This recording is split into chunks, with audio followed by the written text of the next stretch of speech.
Hello YouTube, so today we are going to be looking at 5 mistakes you definitely want to avoid before you start decorating your cakes.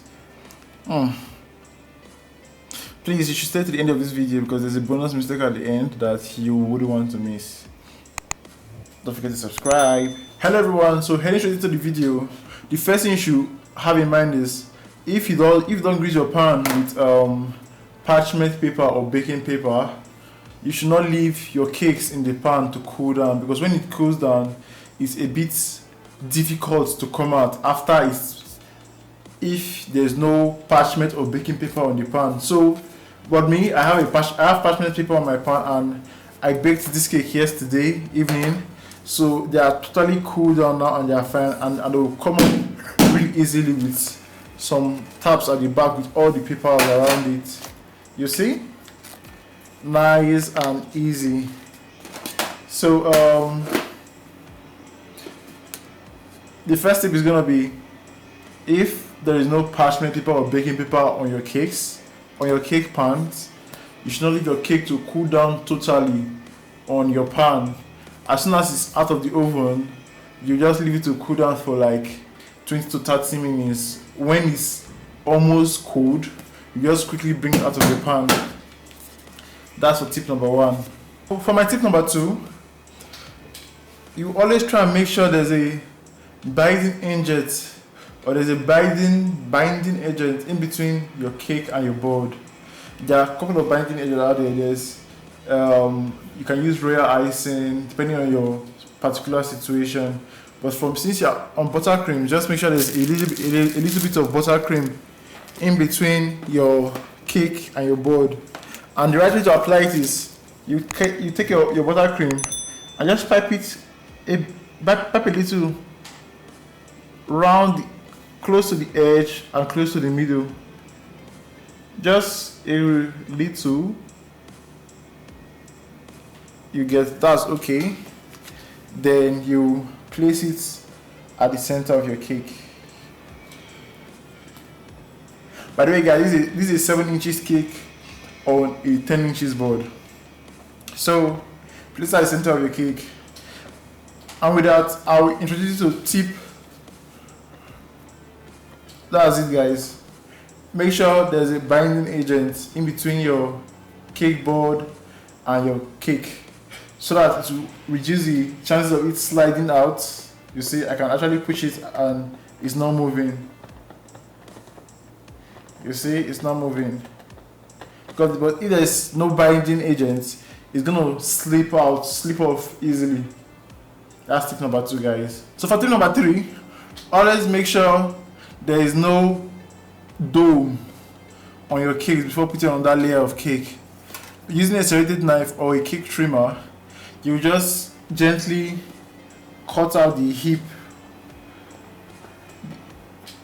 from your cake layers and place it on a clean pan. You see, cutting out the heap.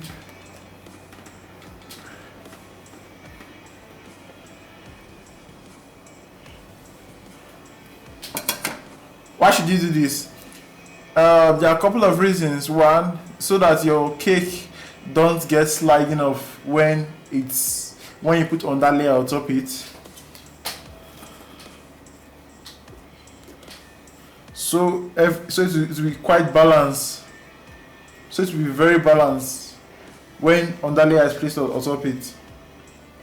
That's your tip number 3. So for your tip number 4, always before you introduce a filling inside your cake, always make sure there is a border of butter icing around the cake layer to avoid it spilling out.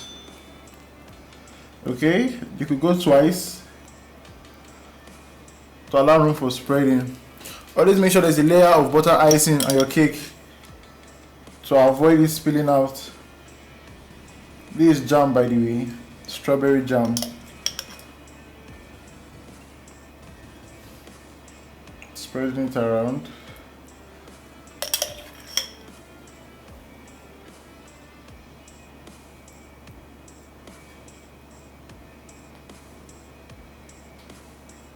That's okay.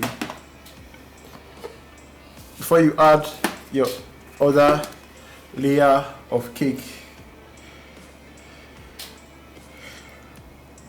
With this, you are sure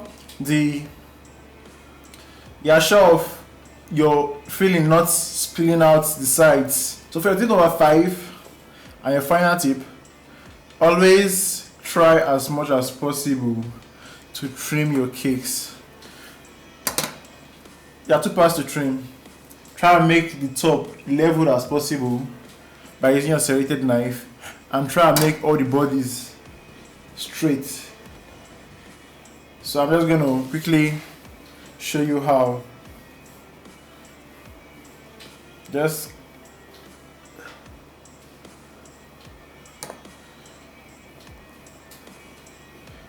making it leveled.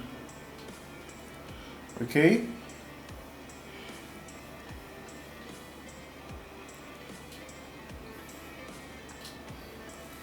By the way, guys, have you tried out my amazing vanilla cake recipe?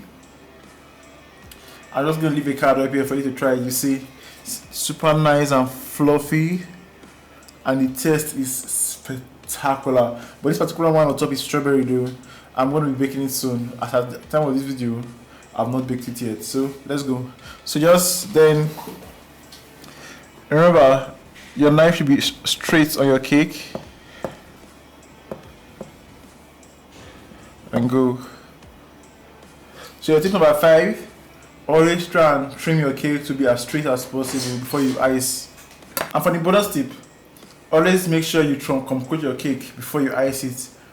What does this do? This helps in keeping the falling crumbs in check, because there are some designs in buttercream that just needs a plain buttercream without no interference of crumbs and things like that. So basically, always make sure you coat your cake with buttercream before you continue with your design.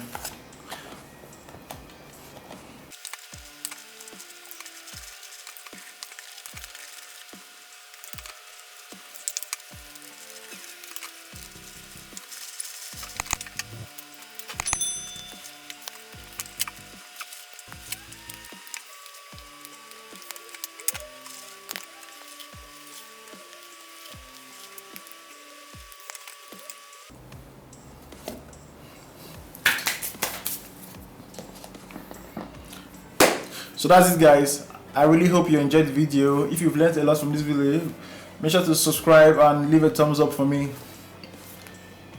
Peace out.